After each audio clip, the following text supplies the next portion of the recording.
Yes. So I'm Jerry Halpin from the Cotuit Historic Society, and I want to welcome you here tonight for this month's Cotuit Chronicles lecture. As you know, the Historical Society is a membership organization that's financed by memberships, donations, fundraisers, and our gift shop. So I encourage you, if you're not already a member, to join. And any donations received tonight will be put forward towards our phase 2 of our renovation project, which is to remove the modern features of the Dottridge homestead and restore it back to its original. For those of you who haven't been there, our gift shop and our new museum has been renovated and opened, and if you haven't seen it, please come by and see it. Saturday night we have the taste, so if you don't have your ticket for the taste, there may be a few tickets at walk-up on Saturday night, so stop by if you're interested. And as all of our presentations this year will be recorded and posted on our website, so if you miss it or know someone that's missed it, please encourage them to attend. Tonight I have the pleasure of welcoming David Allen Lambert, the Chief Genealogist from American Ancestors, New England Historic Genealogical Society, who's going to be speaking on tracing our Cape Cod ancestors. David is an internationally recognized speaker on topics of genealogy and history. He's published many articles and scholarly journals, and he's the author of 11 books. Dave is a fellow of the Massachusetts Historical Society and serves as the tribal genealogist for the Massachusetts tribe at Punkapog. Please join me in welcoming David.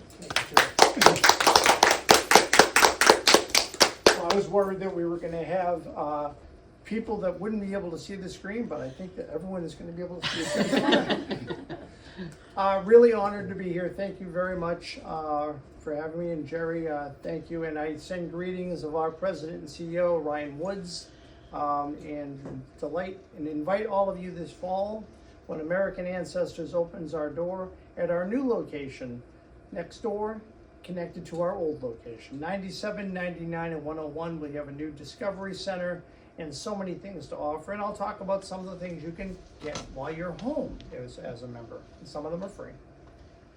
I've been doing genealogy for a while. That's me with more hair.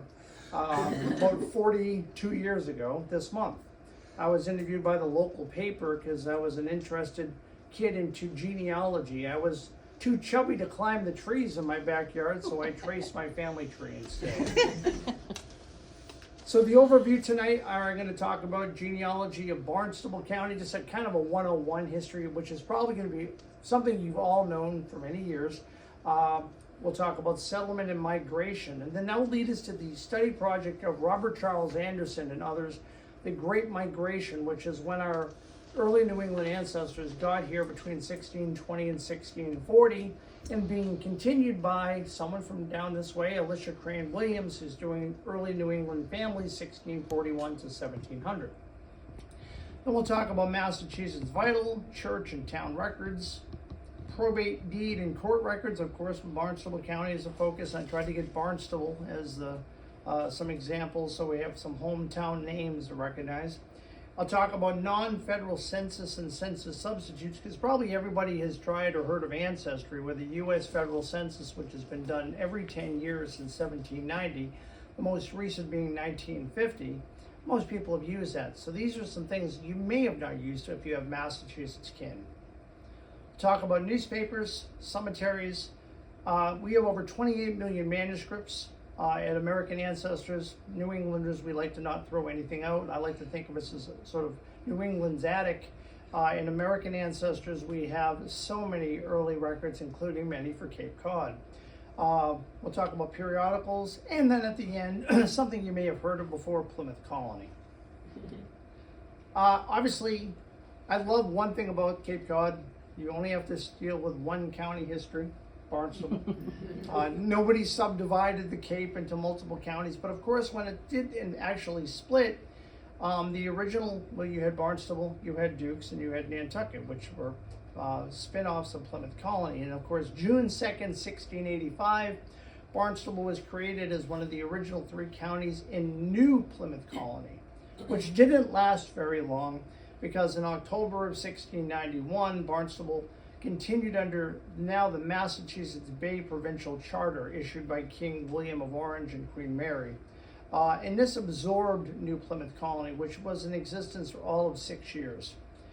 Now, by 1707, Barnstable County lost the town of Rochester to Plymouth County. A lot of places have that tug and pull when it's on the border. And on April 4th, 1897, a long time ago, but not so long ago, the boundary between Barnstable County and Plymouth County was finally clarified when the line between the towns of Wareham and Bourne were adjusted and finally put into acts. The Mass Act of 1897, Chapter 281, page 258, if you must know exactly. So, one of the things I think about in genealogy is the first thing that people ask when they come into American Ancestors is usually, where did my ancestor come from? How did they get here?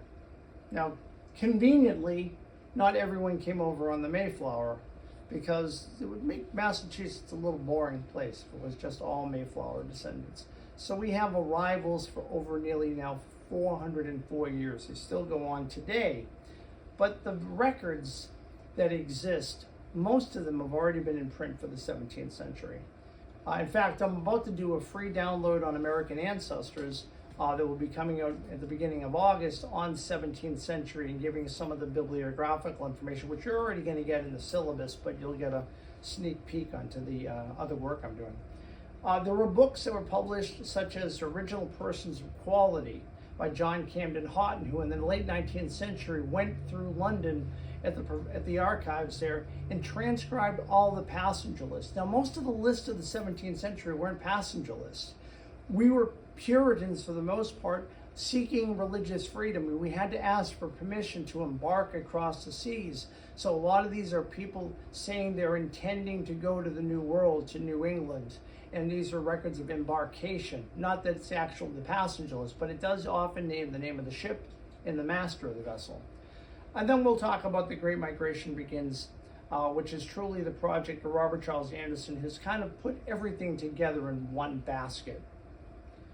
The settlement and migration patterns are rather interesting. So if you look at the early years of what we call the Great Migration, now is that in good focus for you? Because it looks a little blurry to me. I can probably sharpen it. I'm not going to touch it too much, Jerry, don't worry. I just want to see, tell me, this will be like your optometrist. Tell me when it gets sharper. That's good. That's better, yeah, looks a little better to me too. So when you look at the timeline here, so 1620 to about 1628, there's not a lot going on. In fact, it's not even well over 100 people a year, not even for that much. And then you have the New England Company and the Mass Bay Company coming in with Winthrop's fleet in 1629 and 30, and then you get up to over 1,000 people at that point in time. And then it dumps down again, and then slowly starts picking up in 1633, 34, 35, and then slowly stops in 1640. Why? Because we lose a king and we get the Lord Protectorate, Oliver Cromwell. And so Puritans are now in control. You really don't have to leave because you've got your religious freedom for the most part. This is New England in 1675, and as you can see, most of it's coastal. People are going to be settling on the coastal areas, one because of the fishing industry, one because the inland parts were not carved out yet. In fact, because of the war with Metacomet, King Philip, the King Philip's War, a lot of the settlements that were in places like Medfield, Massachusetts, or out towards Springfield were abandoned because they were burned to the ground. So you find a lot of the colony almost went further back by 25 or 30 years into earlier settlements and then didn't push out again until later. There's a great book by L.K. Matthews, who's a female historian, did a great job early on talking about how New England expanded. And again, you can look at 1675 and see the gray area, but by 1812, we're all the way up into the northern reaches of Maine. And of course, this part of Maine still isn't settled 200 years later. Let me talk about the study projects. I alluded to Robert Charles Anderson, and we'll talk about the period of 1620 to 40. Robert Charles Anderson, who is a fellow of the American Society of Genealogists, a longtime friend and colleague, started this project in 1988, wanting to pull together all the resources. Think of this as multiple resources, all the books in this room right here. and thinking that you could get it down to a concise number of volumes. So Robert would go through the books, evaluate, and see if the resources were true, primary sources, not being somebody's hypothetical story of an immigrant, and he put it together in a scholarly way. And these originally published as 13 volumes. A newsletter with bound versions were available, and now it's all kind of combined into 25 issues into one. He has done endless tours and educational programs. I know, Jerry, you took part in one of his Great Migration tours. And of course, we have the searchable online databases on American ancestors. The published volumes include the Great Migration Directory, which I like to call the one-stop shopping, because it includes various things such as the village name of the immigrant, if it's known. Otherwise, it says of unknown origin. It says the date they arrived. Sometimes it's the passenger list or the name of the vessel. Otherwise, it's the first time they show up in New England. And that could be simple as a child was born, or it could be that they bought land or they were sued in court. The first appearance. So in a lot of cases, we don't know the vessel or where in England they came from. That's where DNA comes in, and that's a different lecture entirely. Great Migration begins 1620 to 33. That is in 3 volumes, which makes sense if you remember the timeline, how low we had the people coming in. It was kind of a flat line for a while.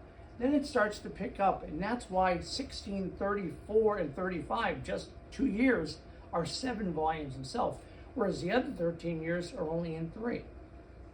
The Winthrop Fleet was also published. There's also the Pilgrim Migration series, where what he did is he went back to the older volumes that were originally done in the 1990s and abstracted out the new information that had been discovered and built the new sketches. And of course, the Great Migration newsletter that he wrote, which talks about the different places in New England where our ancestors settled. So what was the criteria for Bob to include in the Great Migration? Appearance in a record generated before May of 1639. Direct or indirect evidence that they arrived by the end of 1638, or appearance by a member by the immediate family by 1638. So the reason the month of May is chosen because most vessels did not leave until the spring to arrive in New England. The long voyage, none of them wanted to come over in the winter.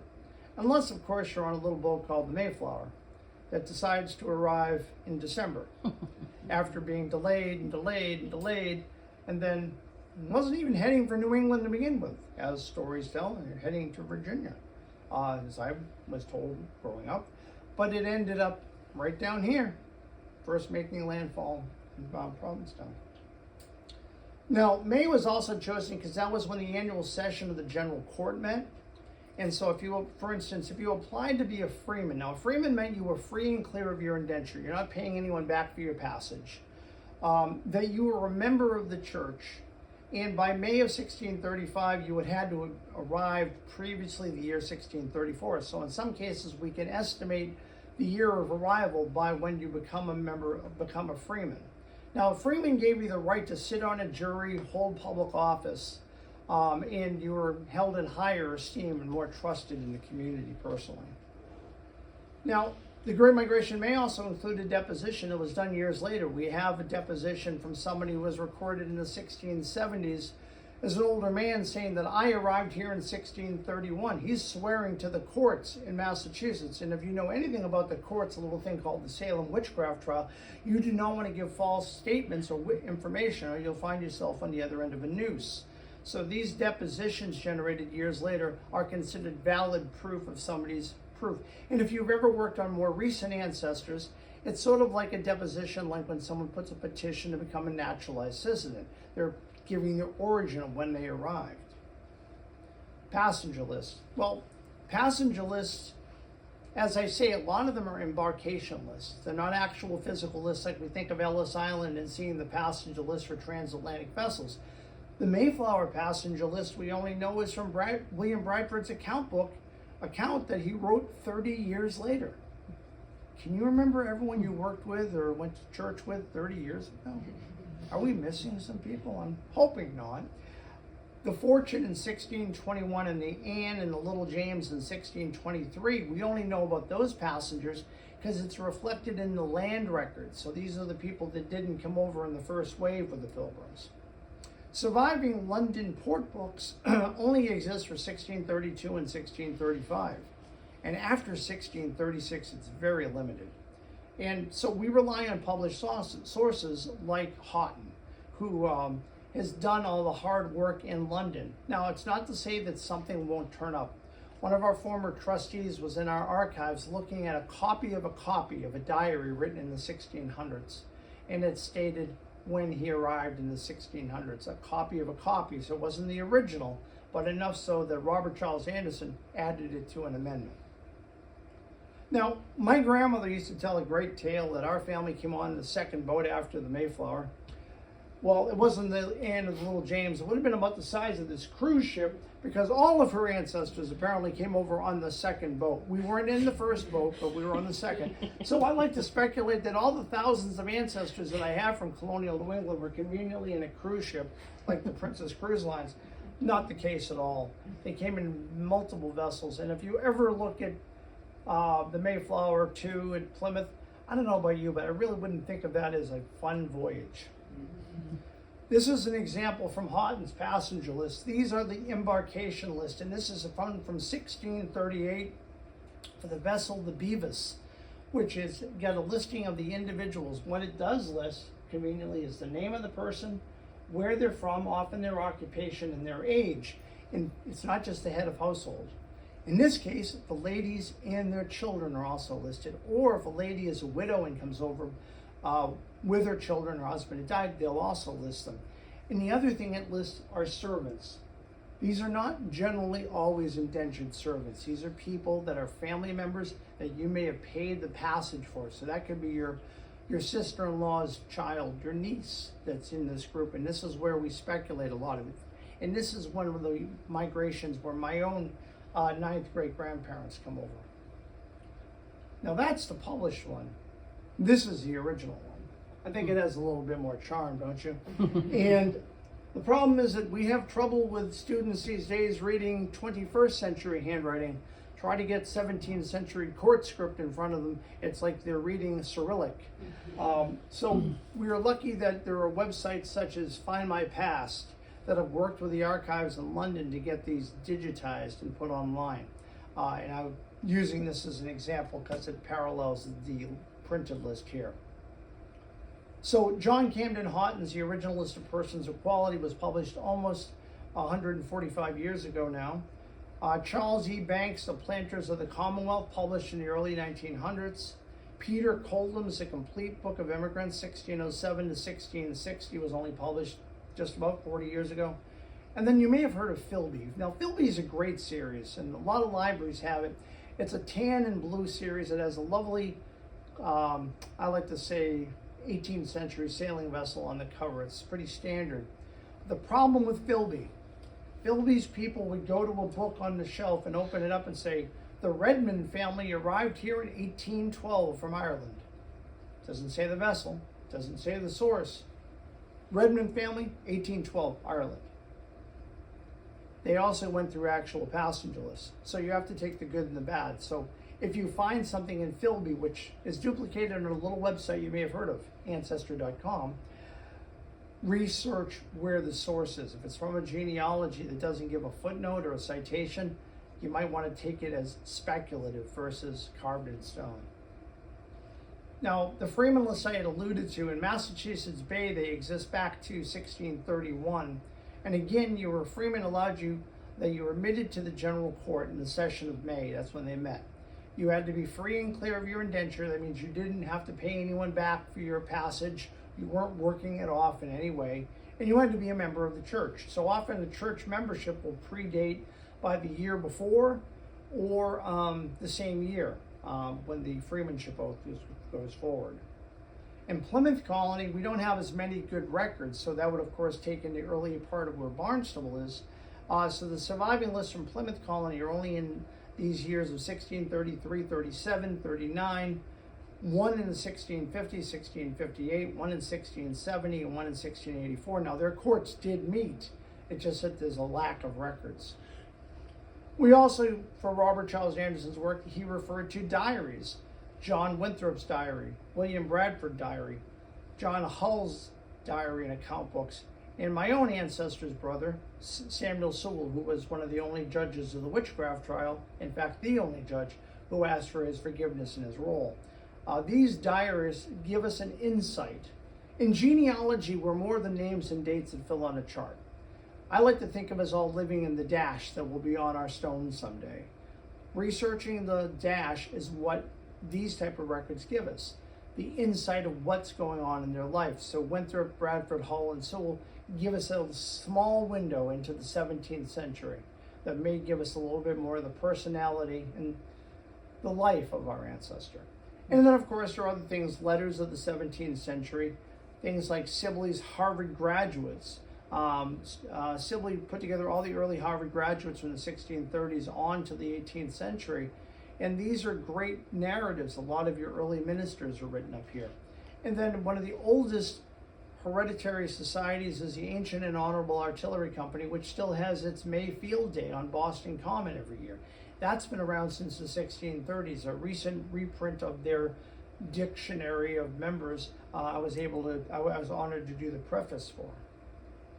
Now, what information is included? There's a variety of things Bob has included, and this is the origin, their first residence in America, where they were moved to, because none of our ancestors often put down deep roots. When they returned back to England, their occupation that they had, their church membership, whether or not they were a freeman or if there's a record of it, their education, and their education may not be that they attended college. It might be that in the inventory, their probate, they give details of the amount of books that they had, because we now know they could read, so they were educated. The offices they held, were they the constable, or the hogreaves, or the town clerk? Their estate, when they died, what did they leave for an estate? They will give, of course, the primary records of birth, marriage, and death, listing of all of their children, multiple marriages perhaps. Any associations they have. If you ever look back and you see your ancestors selling a lot of land to a different person, and you might think could be a brother-in-law or something, this is where the associations are included, because there may be a connection to somebody who is known of where he comes from in England, because your ancestor's doing a lot of dealings with them. Or there might be an association because they're suing each other in court all the time. Maybe not always family and friends got along that well. Comment section means that this is where Bob is really going to take the iron out of the fire and press down all of those hypothetical 19th and early 20th century genealogies and lay it flat, because so many of them were done by correspondence. The earliest of the genealogies were done simply by people writing letters. It's a telephone game. If I ask you what your ancestor did 100 years before you're living, it's something your parents told you and their parents told them, the recollection. They didn't go on to Ancestry.com and find it, or American Ancestors. So if you remember the telephone game we played as a kid with string and tin cans and cups, if I went around and told you a story about my great-grandfather and went around the room, by the time it gets to the back, the story is going to be slightly different. How does that work when you're dealing with 100 years? Do you inflate the story of your ancestor? Were they not the hero at Bunker Hill, but they were still home at the time and didn't join up with the army a year later? This is where things get lost. So if we rely on early genealogies of when our ancestors arrived, they came on the second boat after the Mayflower. Here's an example from the Great Migration. And again, these are all online in American Ancestors. Here's a sketch of John Astwood from Hertfordshire, who came in 1635 on the Hopewell, settled in Roxbury. And it gives me all the information, like those titles I said, occupation, his estate, right down to the birth, marriage, and death, his children, etc. But then you have a smaller one up here.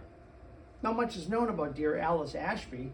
Alice was 20 years old, a maidservant to William Holman, enrolled in London to come over that embarkation in 1635 as a passenger for New England on the Defense, which is not found in any New England records. A couple of things may have happened. She came over here and she's that Alice Blank that you've always been looking for in your tree, because they haven't pinned her to who she was. She never came over to begin with at all. She died on the vessel and was buried at sea. Or she died here, never married, never had any children, and she was lost to history.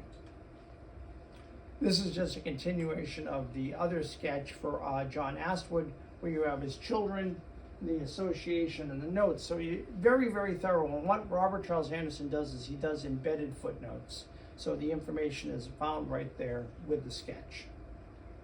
The sources that he used are passenger lists, the Freeman's list, colonial and court records, notarial records, the town records themselves, vital land, church, journals and letters, and of course he includes all his citations, so you don't have to second guess anything. And there is a website, greatmigration.org, part of American Ancestors, which gives you a full scope of the things available. Now, 1641 to 1700. Now, this is after the Great Migration, where things were slowing down. And this is a project directed by Alicia Crane Williams, formerly connected with the Mayflower Society. These are the biographies of people who had been married in New England, whether they had been married before they came over or during the year of 1641 to 1700, the last few decades of the 17th century. They're grouped together by marriage year. There's now up to 2 published volumes in a searchable online database, and we put the new sketches online on American Ancestors as she produces them. Where is she getting this from? There's a great genealogist born a century before me by the name of Clarence Almond Torrey, who lived until his 90s, and he went through all of those genealogies and found any reference where someone stated they were married in the year 1665, or they had their first child in 1647, so obviously they were married within a year or so. So he culled all this information together. This is what Alicia's doing, and doing it by year of marriage. This is a sketch. This is John Allen, and she does the same information that Bob does. She styles it a little bit different. She tabs over the information. I find it a little almost easier on the eyes to jump from topic to topic, but we're dealing with the same thing. Migration, origin, land, property, their family, all the dates in the estate. And then what she does a little different. Bob does embedded footnotes. She actually puts footnotes, so everything's cited as well. Let's talk about Massachusetts vital records. We're very, very lucky in the Commonwealth of Massachusetts because we are one of the places that started collecting records early. And that is even true before statewide, and I'll get to that as well. So 1620 to 1850, the first batch. And in most public libraries, and probably here at Cotuit, you might have had, or still have, a set of what we call the TAN books, the official series of birth, marriages, and deaths that either go to the year 1850 or in some series to the end of the year 1849. Not every city and town was done this way, and some of them were done much later. In fact, my hometown of Stoughton, I published with the Mayflower Society just about 15 years back, and that's not in the official series, it's an addendum to it. Now, you may have seen some of our work in American Ancestors. We've been publishing for nearly 180 years, and one of the ones we did in 1996 were the vital records of Sandwich, which means our scholars did it the same way those early ones did with the TAN books. They went page by page through the family genealogies that were included in the town records. And I'd say family genealogies because oftentimes the town clerk didn't record birth of the Smith child, birth of the Tolman child, birth of the Alden child. They group families together, almost like mini genealogies. I like to think of it like they brought their family Bible and say, here, you want to copy this? This information is invaluable. The early TN series were done in alphabetical order because we know our ancestors all lived, born, married, and died in alphabetical order. The later ones, like myself, we did it verbatim. That way you see the exact script. Some of us can still read this old handwriting. And then we put the citations accordingly. On American Ancestors, one of the databases we have are all of the published pre-1850 vital records. So if I went in here and I just put in the name Ichabod as a first name, and I selected Barnstable, I can do a search and see how many I have. And now I get, in the whole grouping for Massachusetts, I got 187,403 Ichabods. Well, let's just happen to look at the first few for Barnstable. And I'm going to look at Ichabod Smith, because everybody loves a good Smith in their family tree. So this, once I click on it, I'm able to see a capsulized view. I can see that this Ichabod Smith is born in Barnstable in 1660. He's originally in volume 1, page 60. Well, that's great. I want to look at more than a capsule view. I can hit view, and I can pull up the actual record. Now I've zoomed in here to make it so you're not looking at a million screenshots. And there's Ichabod's birth right here, and it's grouped together as the son of John Smith and Susanna Hinckley, who happens to be the sister of Governor Thomas Hinckley. So this is a grouping of the family all together as it was written originally. Now, in Massachusetts, we are also the earliest state in the Union to require statewide mandated vital records, and that starts in 1841. One of the people responsible for that is one of our first members of American ancestors before we were called New England Historic Genealogical Society, and that would be Lemuel Shattuck. Refer to the Shattuck Hospital. Lemuel Shattuck was responsible to try to get health statistics. He's also one of the people who worked to try to get every name on the federal census. We don't have that until 1850. So Shattuck did a lot of good for the genealogical world. Vital records is just one of them. So now I turn to the same type of search screen, a different database on American ancestors, and I search on deaths in Barnstable, the town, between 1870 and 1871. Well, I didn't put a name in. Don't need a name. In fact, let's do a scenario here. I'm walking a graveyard in Barnstable, or around here. What's that first name? What is that last name? Can't read it. The old marble stone's faded, but you can make out there's a SM. Maybe it's a Smith, maybe it's a Snelling, who knows? But you can read the year.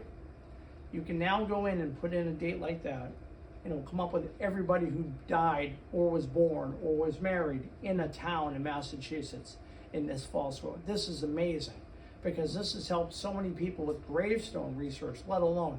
The other tip that I can tell you is if you put in a death record or a marriage search in the first name field, the lady's maiden name, it will then search for them. You don't need to know what her married name is. So if you're looking for the sisters of your ancestor, this is one way to find all the McGillicuddies together, because chances are that's probably not going to be a given name. And also we'll find the remarriages too. So getting back to what we did a search here, we have a couple of matches. We have over 50 for those 2 years.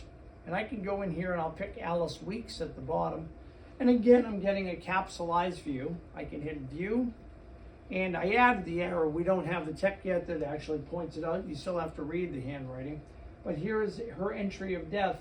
And this is the sheet of paper that was copied from the town clerk's records in Barnstable and sent to the Secretary of State's office every year starting in 1841. It still happens to this day. So at the end of the year, the town clerk will send in a copy of their records. Sometimes they do it quarterly or periodically. But this is great. Now, one tip to tell you in the early death records in Massachusetts, there's one thing it omits. Doesn't tell you where they're buried. But what record does is the town clerk's copy. For whatever reason, the state didn't start to be concerned about where the person was buried until after the 1880s, early 1890s, when the forms became standardized and they included the extra column. Church records. Separation of church and state is the same with genealogy. I always say if you can't find the vital records because the town clerk was lousy at keeping records, look at the minister and see what records the church was keeping. This is an interesting map of Cape Cod, and what it's highlighting in red are the church records for Cape Cod that have already been digitized and are available for free on the Congregational Library on Beacon Hill in Boston.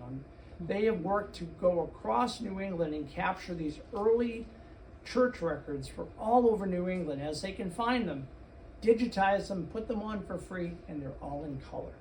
Here's an example of what they have. The East Parish Church of Barnstable, the West Parish Church of Barnstable, the First Congregational Church of Falmouth, First Congregational Church of Harwich, First Church of Sandwich, and the First Congregational Church of Yarmouth are all online. Let's take a look at it as an example. These are the records from Barnstable from 1639 to 1853. They give you a nice capsulized history and breakdown, and it'll also let you know what survived. Because sometimes churches would have fires just like town clerks' offices would. So we have record loss. But in this case, you have these beautiful color images that you can go page by page. Just this first book alone that covers 1639 to 1853, there are over 199 pages. The key part of this is it's not been transcribed, but it's like having the original in front of you. The images are really high quality. You can zoom right in and see if the T is crossed and the I is dotted. Now, on FamilySearch.org, they have a variety of records as well for Barnstable churches, and this includes John Lothrop in Barnstable for 370th tribute. Now, these aren't church records, but these are church histories. If you're not familiar with Family Search, you can get a free account from FamilySearch.org and look at many, many millions of things that have been digitized. In fact, with a cooperation and partnership with American Ancestors, we have worked to give some of our things, in turn they give us some of theirs to have on our website. So you can find a variety of things on Family Search for around the globe, not just here in Cape Cod. But this just gives you a listing of some of the things they have for Barnstable, the town. They also have the records of the West Parish Church, and they also have a history of by John Lothrop of Barnstable, as well as later records. It looks like they have 3 indications here of the records of the West Parish Church. How does that happen? Take a book off the shelf. Oh, that's old handwriting. I'm going to copy that over. So that's copy 2. Oh, early 20th century. Oh, who wants to read handwriting? I'll type that up. You type it up and add an index. There's copy 3. So in this case, it's 3 copies, but it's probably all different variations. American Ancestors, just to show you currently what we have for Cape Cod, we have the Barnstable church records from 1639 to 1892, and the first church records for Plymouth. Now, it's not Barnstable County, but it has a close association, 1620 to 1859. Town records. One of the things that we're very lucky on American Ancestors is we have been collecting things since 1845. And this includes the town records of many of the towns in Massachusetts, and Barnstable is not any exception to the rule. We can actually go in here and search by volume and page if you already had a citation, or search on a last name. And here we have volume 1 of the Barnstable town records, giving you the name of the individuals. Here's Edward Lewis, Thomas Lewis, widow Mary Davis, Joshua Lombard, John Lewis, Edward Coleman, John Finney. I think I've seen a lot of these as street names right around here. And in this case, you're getting your town records. Now, a lot of people don't want to bother with town records. But getting back to that dash, if you want to see what your ancestor was doing, was he the constable or the Hogreaves, or was he in trouble because he moved his fence line over, or was he brought to the selectmen to sit in the stocks because he had a little too much ale before the Sabbath? That's where they come alive again. It's not just the names and dates, it's the stories that bring genealogy. That's where it's family history, story of history. Here's an example from Family Search for Barnstable. They have the digitized town records 1640 to 1855. So American Ancestors, we have the transcription. If you're a purist and love iStream like I do and you want to look at both, you can look at Family Search. Probate. Well, there are 2 counties in New England that suffered fires. I'm standing in one of them. And nearly 200 years ago, when you had the lovely fire in October of 1827, we lost records, but they have been in some ways recopied or recollected by people having copies of it in their attic and bringing it forward and getting transcribed or published. And I'll talk about this. But first I want to talk about Gustavus Adolphus Hinckley. His papers are at American Ancestors in collection MSS 419. What he did is he transcribed from the Barnstable County Probate Court all of the existing Barnstable County probate records from 1685 to 1723. And because he was a local boy, he did the records of residents of the town of Barnstable from 1723 to 1789 as well. This 6-volume collection of probate records was originally published over 20 years ago as a CD-ROM. Nobody really uses CDs anymore except for occasionally playing music. These earlier ones are good for coasters now because our computer technology is so far advanced. We now have these 11,000 plus names available on American Ancestors. And that's one of our databases. So I can go in here and look at a probate from that collection. And I just did a various random search. And I have Mary Warden on volume 1, page 15. So that's going to be pretty early. Once I click on it, there's the transcription. And this is going to have information, the last will and testament of Mary Warden of Yarmouth, Mass. And this gives me her last will and testament with her signing her mark here. And on the right-hand side is her inventory for everything she owned. I love inventories and probate records. If there was any way to peer through the window of your ancestor's home and see all of the items that they owned, to go in the cupboards, the chests, to know how many animals that they had, or in some cases, human property.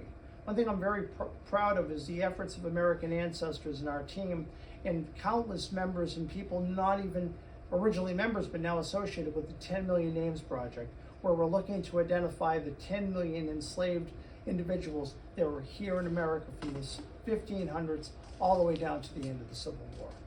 So sometimes we make the very sad discovery our ancestors owned human property. Probate and guardianship records for Barnstable County, the original record books did survive. What got burned in 1827 were the file papers. Now what's the difference? So if I think of a file paper, it's the docket. It's the original handwritten record where somebody wrote, folded it up, and had all the receipts and all the bills and the inventory. But the courts had the mindset from the days of the English era where they would copy the records into record books. The record books survived the fire. The file papers prior to 1827 did not. Now, some of them never got probated, so those still survive and occasionally show up. But in this case, these are from Family Search, and you can look at the original record books itself. So here's an example of those volumes, and we have the transcription.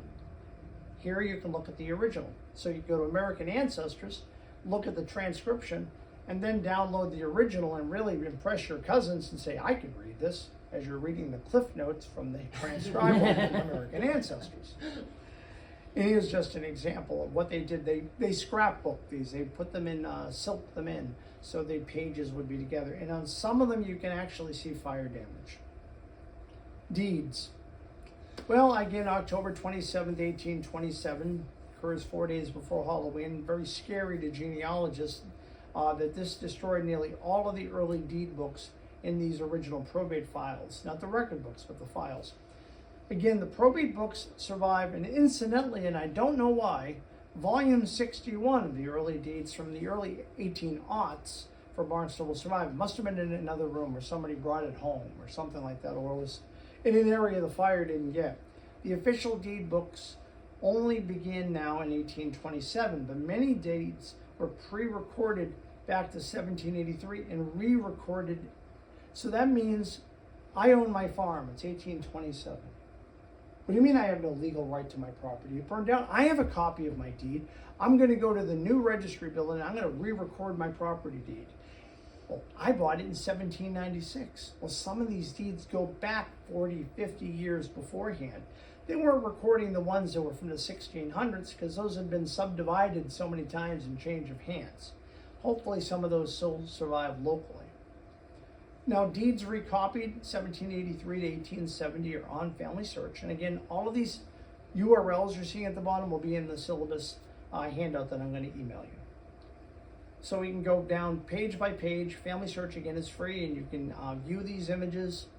Click on the camera icon, and then you can go right in page by page and go right down to the deeds. And again, it's going to be all the same handwriting because somebody's recopying all of the old deeds. How did they arrange it?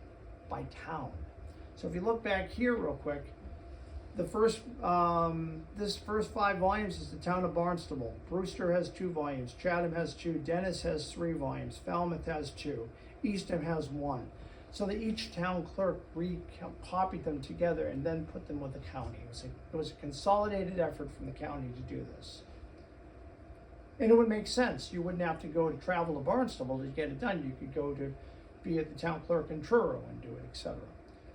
Now, the deeds that do survive, there are some overlap, and again, some of them were recopied. We find the deed index goes from 1815 to 1868. Of course, there's more recent deeds. You're all landowners, so you know that. But they haven't been microfilmed by Family Search or digitized. So on Family Search, you can find these later records as well. There are 50 rolls of microfilm that are all digitized, so I can just go right into a volume after looking at the grantee index, which is the people buying the land, or the grantor, the person selling the land, getting the citation. So here I have the Allen family.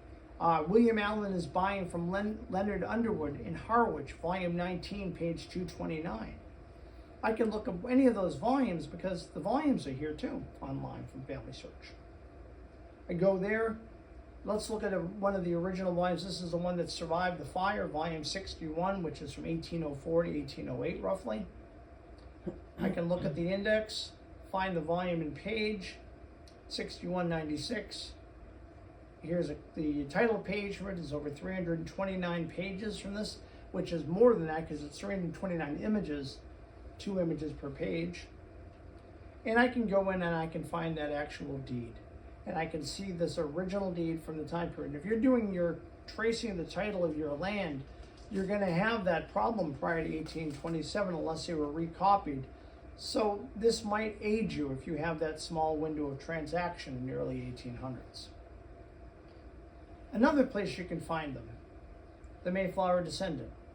So I'm going to search on a local person around here, Nathaniel Doane, and in the Mayflower descendant, in 1912, they transcribed, because one of the family members found a deed that somebody had a copy of in the family papers. That's what you have to hope for, is that family papers still survive with the old deeds from the 1600s and the 1700s. And the Mayflower descendant, which incidentally we have on American Ancestors, would transcribe these. And there are countless deeds like this that were not included in the county records, but are in the Mayflower descendant. Court records. Court records took a hit too. The Inferior Court of Common Pleas, 1827 to 1859.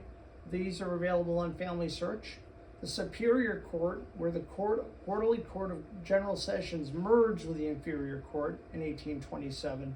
So we have these later records to 1859, but they've also transcribed all of these civil and trial court records up to 1932. So you might find people that you remember as a kid that got in trouble with the local police and went to trial. Because in the 1930s, they may have had a little bit of a history that they had hoped the town would find. Now, as a local historian, you can find it all.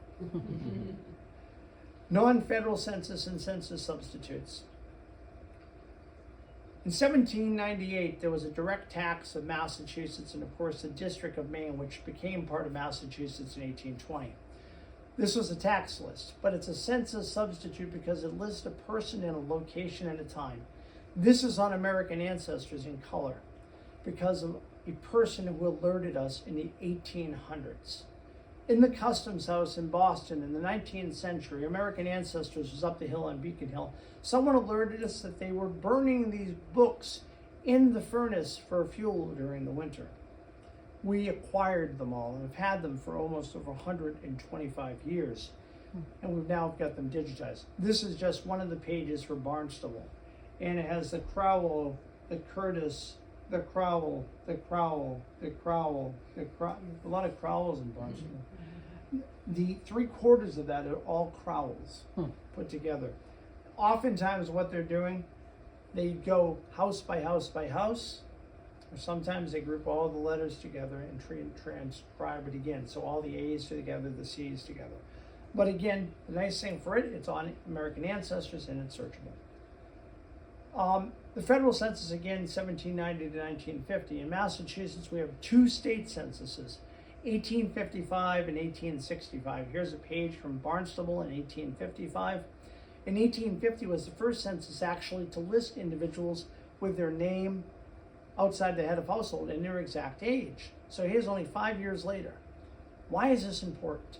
If your ancestor arrived in Massachusetts in 1851, they're not on the 50 census, and they moved out by 1858 and went to Connecticut. This might catch you in a window. And this is really good for later arrivals from Ireland, etc.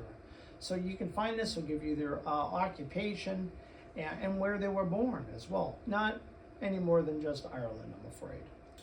The 1865 census is important because it does list the individual and their age, but it gives you something else.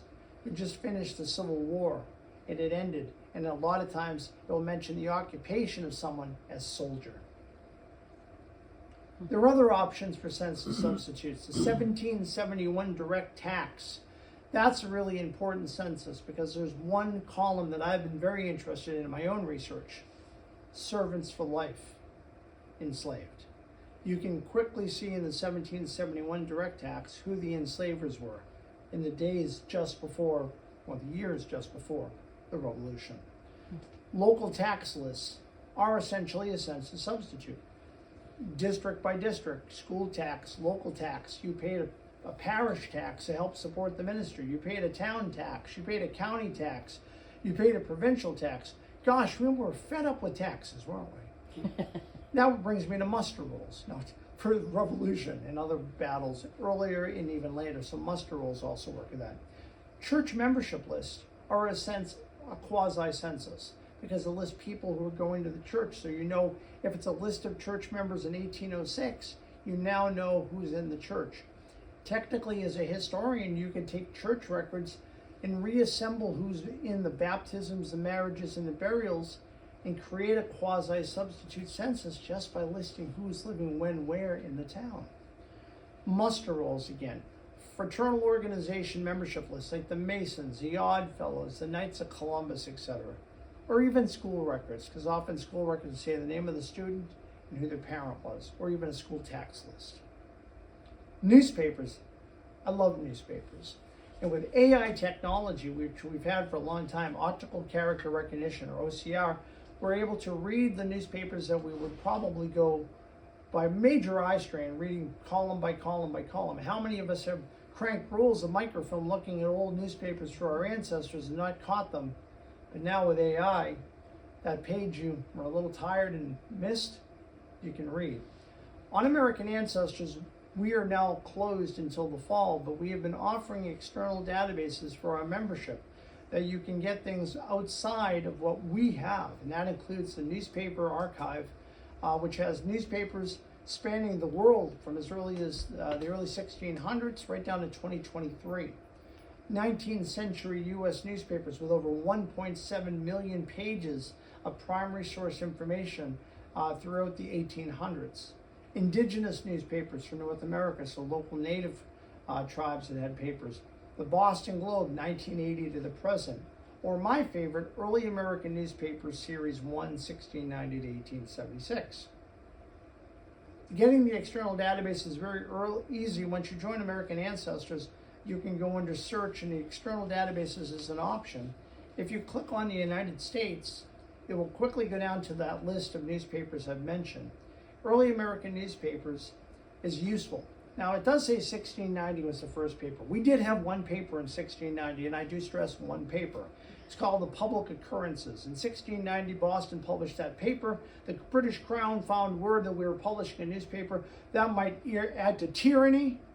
They didn't publish more than one issue that we know of. We don't have a paper again until 1704. Little did they know we'd have a little bit of a problem with tyranny 80 years later. Now, the first published newspaper that's consistent is called the Boston Newsletter. It was published in 1704. But remember, I want to sell the Boston Newsletter to everybody. I'm the editor. I want news from Barnstable. I want news from Salem. I want news from Worcester. So I'm gathering all the news. So the deaths, the farms that are being sold, the runaway ads, all of that news is in here in these early Boston papers. So if you don't find your town has a paper, spiral out 5 miles, spiral out 10 miles, and think of the idea that the editor is wanting to sell the paper. So if you're looking for those obituaries, those death notices, the knowledge of when your house, the barn is being raised and built, that might be where it is. In 1719, the Boston Gazetteer was published, another paper. Newspaper indexes such as obituaries in the Boston newspapers to 1800, that's from the Boston Athenaeum, we have that. The index to the Columbian Sentinel, which was a regional newspaper, that is also available, and that covers 1784 to 1840. Now, early American newspapers, this is a screenshot right from there. You can quickly go in and search by newspaper, and you can search by a date without having to search for the name. If you want to browse and read the news, I always say old news is good genealogical news. So if I went into the Boston Newsletter and I picked a variety of dates here, and I can go down and I'm going to pick January of 1776, I can read page by page by page. But remember, it's indexed. Now, you might not want to put Thomas Lambert in. You might put Lambert, narrow it down to a year, or narrow it down to where the paper is from, New Jersey, Massachusetts. And again, these are available from American Ancestors. Now locally, you may have gone to the Sturgis Library. Now the Barnstable Patriot and Register is the digital archive at the Sturgis Library website. And it covers Cape Cod and the islands with 20th century focus for most of the towns of Barnstable, Dennis, and Yarmouth. They also have the Patriot, of course, which covers 1830 to 2017. The Register covers roughly 1836 to 2017, but that isn't all they have. They have microfilm. Remember that thing we used to crank? They have the Cape Cod Independent, published 1892 to 1921. Various issues. It's almost like loose papers that are not bound as the newspaper morgues where you turn it page by page, so there's not every issue for every year. The Falmouth Local, 1886 to 1891. The Falmouth Chronicle, 1872 to 73. The Seaside Press, which covered Sandwich and Falmouth, 1875 to 79. Cemeteries. One of my loves in research are cemeteries. To me, they're outdoor museums, they're libraries, they're archives. They tell the story. It's a way to visit your ancestor and learn from them. The poetic epitaph or the biblical epitaph might give you an insight to the character or the remembrance of that person, or their illness, or when they died, or why they died. The gravestone style and the actual cost and how elaborate the stone is might indicate how financially well off your ancestor was, or the existence of no gravestone might have proved that they didn't have very much in the line of money to remember them. Remember, New England had a great crop. Glaciers. They came down and dropped rocks everywhere. A lot of our earliest ancestors were marked by field stones that were whitewashed and probably had their initials put into it, or maybe a wooden board. The idea of your headboard and your footboard with the rails on the side were ways to mark off graves so they wouldn't bury someone there again. But what does wood do if you leave it out in your yard for a few winters? It rots away. What happens if generations go by, nobody replaces it? The stones, those wooden markers are gone. Another thing you might see is a large slab of stone. They're called a wolf stone. Those are put on early graves so animals wouldn't dig up the fresh graves. Cemeteries online. I'm going to talk just about, for the time being, on one, Find a Grave. But there's Find a Grave, there's interment.net, there's Billion Graves, and there's also a local website, which I'll show you, which I hope you're familiar with at the end. Here's the Mosswood Cemetery here in Cotuit. On there, they already have a number of burials in the cemetery. I found, just by putting in the last name of Finney, 32, hundreds of these gravestones are already here online.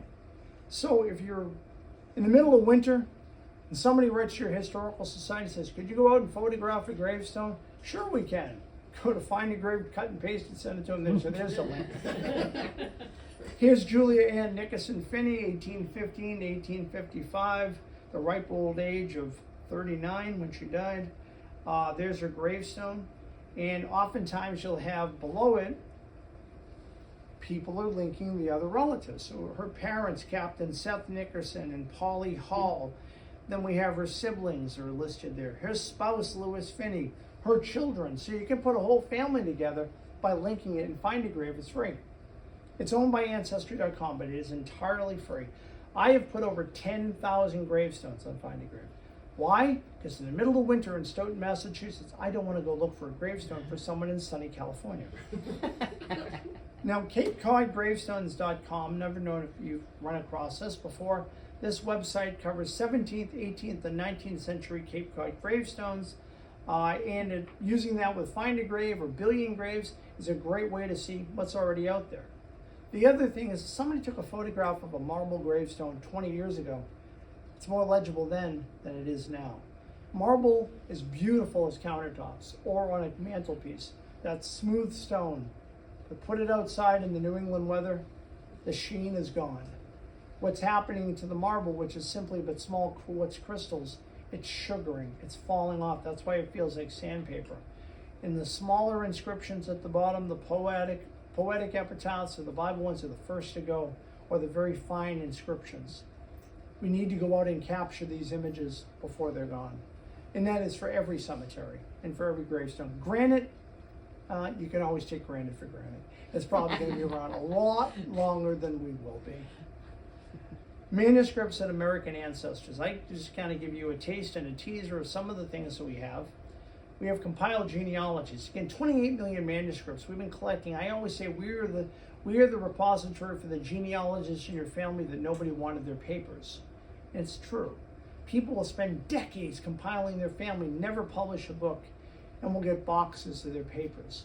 And we're preserving them. We're digitizing them. We're keeping them for the next generation to do something with, the scholars who are interested in that family or that locale. Here's the William H. Eldridge papers, a compiled manuscript on all the surnames from Barnstable County. Here, more of the Eldridge papers, family by family by family. Here's a genealogical collection compiled by a family association. This is the William Emery Nickerson papers, which has his work for the genealogy on the Nickerson family. All of the forms that were sent out to people to fill in the 19th century. So you could conceivably have someone that was in their 80s in the 1890s talking about their grandfather they knew who was a soldier in the Revolutionary War. Personal diaries and journals. These are the insight to our ancestors' story, our collective past. I had the honor to do the genealogy for David McCullough for American Ancestors. And one of the most important things he told all of us, if you want to be remembered in the 22nd century, write a journal, keep a diary, keep notes of what you do. Now, I took his advice, and during COVID, I actually wrote one because I wasn't sure where the world was going. And I captured every day what was going on, how things were moving and progressing. And I also do something else. It's a very basic book. Ever see those birthday books? You write down the year, what's going on. I have one that's one page for every day of the year.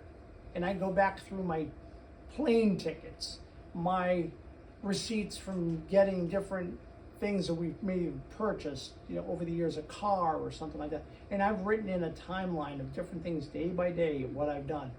So my kids might not want all of this. They may take that one book. So keep your story. It's important. Genealogy is also your story. And don't think it's vanity because your great-great-grandchildren will wish that you did. We also have account books. James Townsend of Wellfleet's ledger from 1804 to 1807. These are all of the people he did business with. The first church records of Sandwich from 1692 to 1853. We have those records as well. We have family Bible records. Between the Old and New Testament was often a blank sheet where you could write in your family record. We have countless of these, and we're just about to launch an exciting part of American Ancestors where they'll both be transcribed and digital for the first time. So you can see these records, which may be the only time a child's birth is ever recorded, because the town clerk didn't record them back then. Miscellaneous family papers. I like to think the TV show Hoarders started in New England because none of us threw anything away from our family, or the Historical Society has it, or our cousin does, or American Ancestors does, which I'm very proud of. We have documents that go back into the earliest years of the 17th century in New England, and records as late as ones that were computerized and printed out by genealogists. Come explore our catalog at American Ancestors. Who knows, we might have what your great-grandparents threw out. Periodicals are a great way to look beyond the published genealogy. We have over 250,000 published genealogies and town histories, but periodicals are often overlooked, so we've decided to put them online. This is an example of how periodicals become larger books. Articles in the Mayflower Descendant and Quarterly would become the sketches that would be in this popular series called the Silver Books. These are the Mayflower families. And I'm going to talk a little bit more about these at the end, but the pink books are the ones that are the works in progress.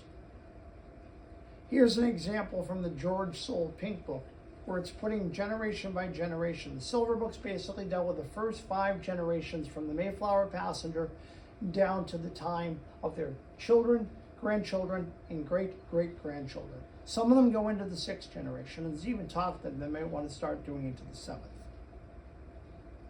The Mayflower Descendant is one of the popular publications that is great for Cape Cod genealogy, as well as the Cape Cod Genealogical Society's Bulletin, which we have on our shelf at American Ancestors. We have countless other journals, besides the New England Historical and Genealogical Register, which we've published quarterly since 1847. Next year, it will be Just another year of this great series. We're the oldest genealogical organization in the nation and the longest running genealogical publication in the nation. But we have so many more on American ancestors. Of course, we have the Register. We have the New York Biographical and Genealogical Record in part. We have the Mayflower Descendant, the American Genealogist. And for those that don't have New England, well, we have the Virginia Genealogist, the Pennsylvania Genealogist. Because American Ancestors is a truer sense of our focus, and it's been our focus since all the 31 years I've been there. We're not just concerned with New England. It's not 1845 anymore. We're not just trying to preserve our worthwhile past. It's where our ancestors came from and where they went to, and of all different ethnic origins. May it be Black or white or Native American or Asian American or wherever your ethnicity comes from. American Ancestors is trying to gather resources to help you. That's why our exciting Discovery Center, which I hope that you'll come and visit in the fall when we reopen, will allow you to see how genealogy is done, even if you've never tried it yourself. So we can go to all of our periodicals and search through them. And what I hope you do is don't just look at our website. Come in and visit our library and Discovery Center and find what genealogy is all about. Work with our team. I've worked on the reference desk for over 30 years. There's nothing better than seeing someone coming off the elevator and checking with them and saying, you know what, we'd like to help you. We have these great resources. Our website is just one of them. In the last, we'll kind of wrap up here, Plymouth Colony and County Records, our resources from American Ancestors. We have put the 5th generation of the Silver Books online. So you can find that low-hanging fruit to connect you to the earlier generations. We have databases such as the 5th generation database. We have the Mayflower Descendant membership applications for anybody born before December 31st, 1920. We have the Mayflower Descendant online, the Mayflower Quarterly, Plymouth Colony Deeds, Plymouth County Probate File Papers, Plymouth County Court Records, and Plymouth, Massachusetts First Church Records, and so much more to find.